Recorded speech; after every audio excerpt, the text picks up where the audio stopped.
So this morning I heard, why doesn't the church teach self-love? Why doesn't the church teach self-love? And I'm like, what? I said, ask the people. Why doesn't the church teach self-love? Here's the thing. Love thy neighbor as thyself. How do you do that if you don't love yourself? And why is self-love so important? Well, baby, it's the commandment from the beginning. One of the most important commandments. It is put God above all else and love thy neighbor as thyself. That's what Christ came back and told the people, right? Why did that happen? Well, when you love yourself and you're able to love your neighbor as yourself, it cut out a whole lot of chaos and you automatically start following those 10 commandments. The way you breathe, how easy it is for you to breathe, just naturally to breathe. You will naturally follow those 10 commandments when you know how to love thy neighbor as thyself, and it requires loving yourself. When you think about it, like if you think about children, children love themselves. They come in this world loving themselves. They have confidence. They believe they can fly, literally. They believe they can fly. Have you ever had children?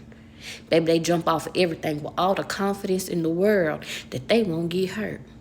Right? And we have this confidence that we won't get hurt until we get hurt, right? The world sometimes hurt us, and it takes away our sense of self-love.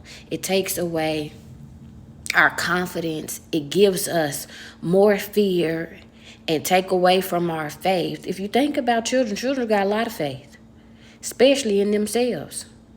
They be having so much faith and so much confidence and so much love until somebody comes around and chips away at it, right?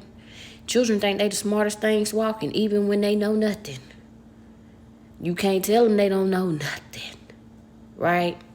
Anyways, why doesn't the church teach self-love? Because love really is the key to a lot of things. So many times the church is just teaching like these evil spirits, this and that, and how to protect yourself. Well, the number one way to protect yourself is self-love. Because when you truly love yourself, you ain't going to walk in desperation. You're not going to compromise yourself because you love yourself. And so many people say, well, the church is supposed to prepare the bride, right? The people are the bride. So many times marriage talks about the man loving the woman as himself. Because she is a reflection of him, right? So he's not going to be disrespectful. He's not going to do all these things because he wouldn't want it done to him. Do unto others as you want done to yourself.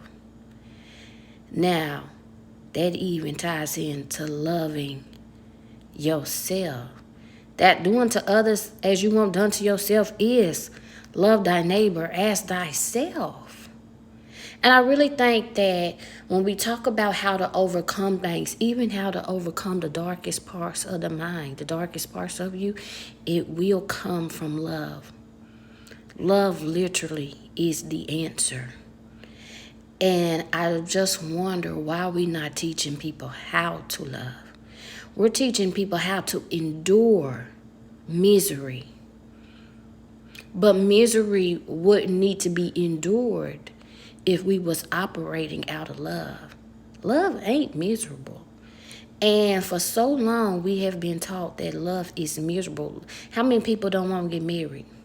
Because they seen the misery. And they don't want that for themselves.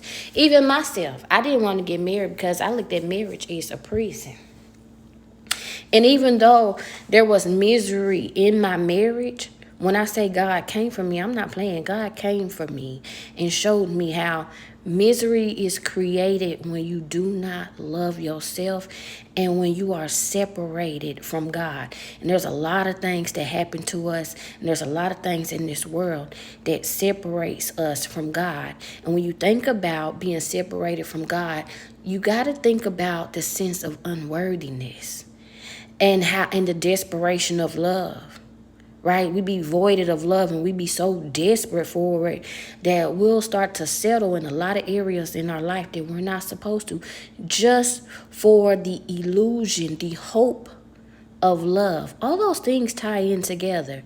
So again, why isn't the church teaching self-love when they know it is one of the most important commandments is love?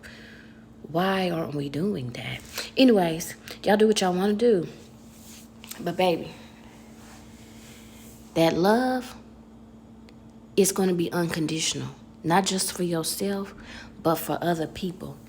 In them wounds that you have, that pain that you have, that sorrow and that misery that you have, is going to disappear in that love. I kid you not.